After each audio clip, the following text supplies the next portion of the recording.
Day 1 Value of pi. જ્યારે આપણે ગણિતની વાત કરીએ છીએ ત્યારે કોઈ પણ મેથેમેટિશિયનનો ઓરા એ ઇન્ડિયન મેથેમેટિક્સના તોલે ના આવી શકે.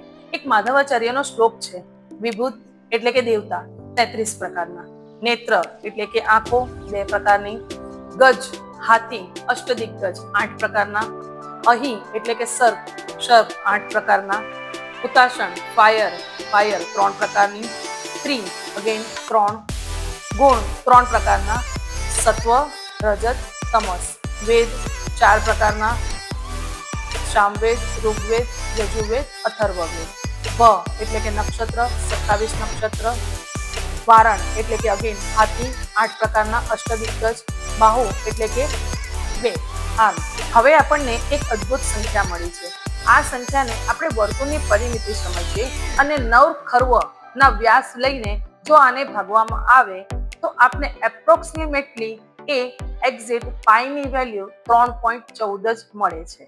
વિશ્વમાં 7000 થી વધારે ભાષા બોલાય છે. શું છે કોઈ એવી ભાષા જે માતા સંસ્કૃતમની તોલે આવી શકે?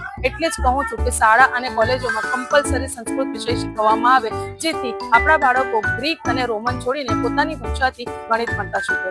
માધવાચાર્ય, શંકરાચાર્ય, આર્યભટ્ટ આ વગેરેને ડિટેલમાં સમજતા શીખે.